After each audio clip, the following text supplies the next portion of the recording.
Kita dah dekat 20 tahun tak dapat pekerja asing untuk sektor barang-barang lusuh.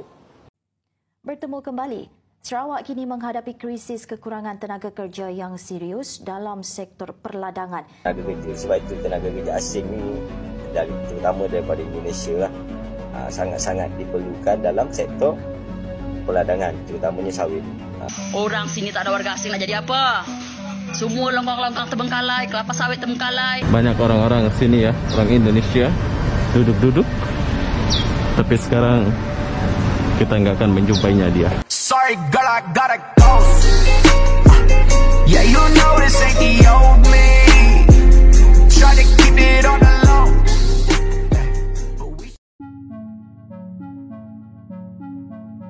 Malaysia menyesal ditinggalkan tenaga kerja Indonesia. Malaysia saat ini menghadapi dampak yang signifikan dari krisis tenaga kerja yang kini sedang dialami, salah satunya tenaga kerja dari Indonesia. Akibat dari banyaknya tenaga kerja asal Indonesia yang memilih kembali ke tanah air atau memilih tidak lagi bekerja di Malaysia. Hal ini berakibat, di beberapa wilayah di Malaysia terlihat sepi dari lalu lalang tenaga kerja dari Indonesia tentunya. Dan hal ini juga menjadi salah satu penyebab terganggunya proses produksi ataupun rutinitas yang berhubungan dengan sektor-sektor yang banyak membutuhkan tenaga kerja, seperti perkebunan, restoran, dan lain-lain.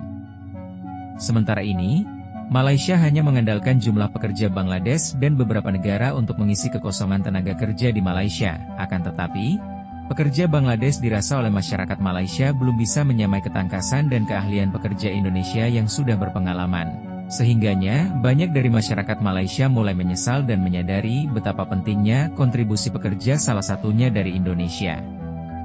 Sehingga yang dilakukan pemerintah Malaysia kini berupaya mencari solusi yang berkelanjutan, agar krisis tenaga kerja ini tidak semakin merugikan perekonomian negara. Di sisi lain, pemerintah Malaysia tidak bisa berharap pada tenaga kerja dari orang-orang tempatan Malaysia untuk bisa menangani krisis tenaga kerja yang sedang dialami Malaysia saat ini. Kami berkumpul di sini hari ini sebab kita dah dekat 20 tahun tak dapat pekerja asing untuk sektor barang-barang lusuh. Dah saya rasa kalau nak ikutkan dah 3 menteri dah bertukar. So kita pun dah dengan kita pun dekat 20 tahun dah minta dengan setiap menteri baru yang masuk, Menteri Sumber Daya Manusia dengan Menteri Dalam Negeri.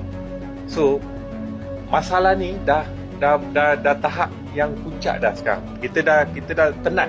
Memang semua ahli-ahli minta selaku peniaga barang-barang lusuh ni dah penat. Betul-betul dah penat. Kita pun dah tak tahu apa kita boleh buat lepas ni. Sebab kita nak katakan kita nak ajak pekerja warga negara Malaysia. Memang kita dah buat.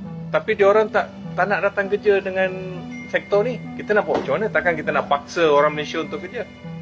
So, kita terpaksa pakai pekerja asing.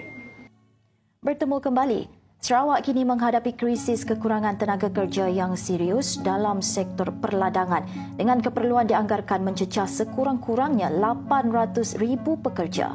Menurut Menteri Industri Makanan, Komoditi dan Pembangunan Wilayah MFICOT, Datuk Seri Dr. Stephen Nundi Utom, isu ini timbul di tengah-tengah peningkatan permintaan terhadap hasil ladang seperti kelapa sawit yang menjadi salah satu penyumbang utama kepada ekonomi negeri.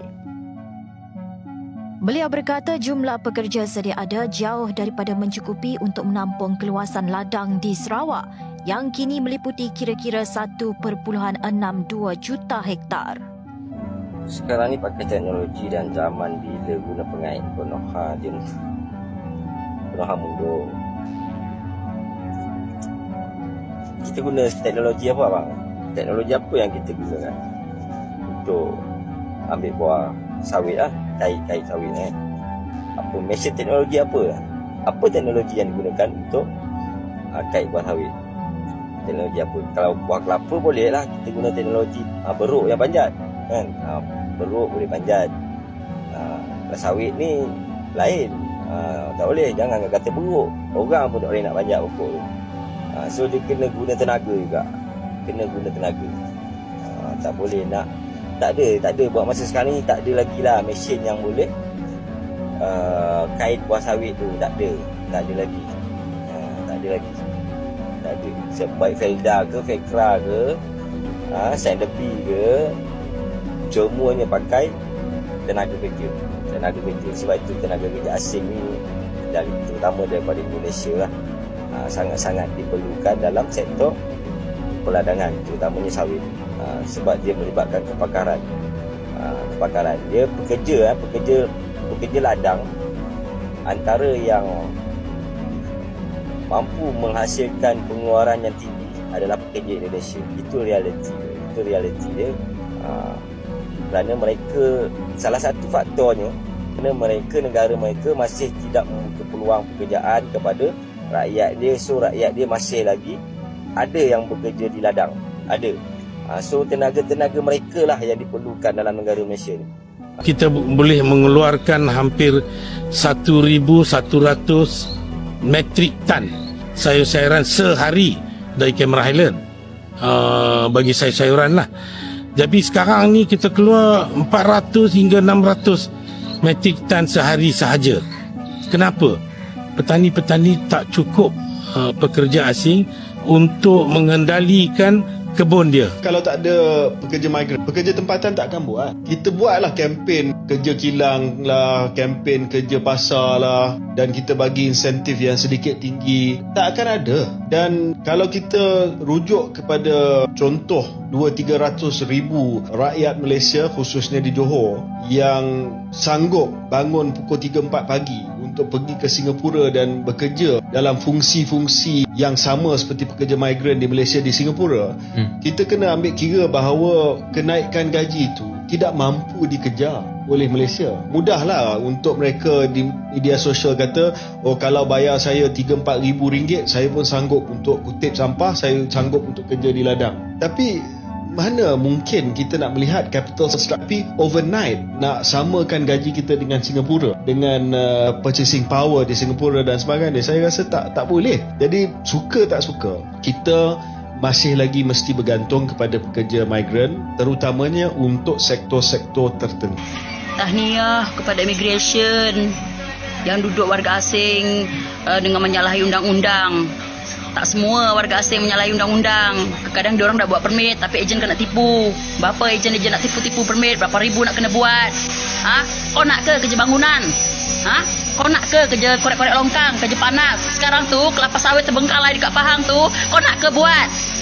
Tahniah kepada immigration lah, inilah itulah. Jangan-jangan kau pula bercinta dengan Bangla. Orang sini tak ada warga asing nak jadi apa? Semua longkang-longkang terbengkalai, kelapa sawit terbengkalai. Nak ke kerja panas? Ngada-ngada tahniah lah, apalah. Kalau kita lihat latest statistik itu, yang registered pekerja Indonesia ada di 585,000 itu kira-kira. So number significantly drop, ya. Dan juga yang undocumented, saya kira sekarang pun sudah jauh berkurang. My prediction, sekarang pekerja Indonesia itu saya kira ada di 1.5, ya, atau even less, ya.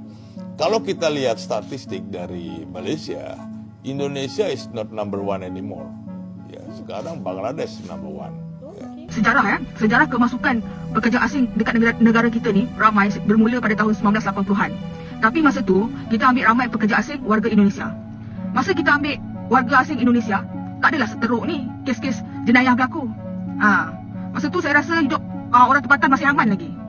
Dengan orang Indonesia, dia punya budaya sama dengan kita, bercakap pun senang. Lepas tu ada sifat orang cakap tolong-menolong. Orang Indonesia dulu pun banyak dekat coket tu, tapi tak pernah pun cakap coket tu dia yang punya.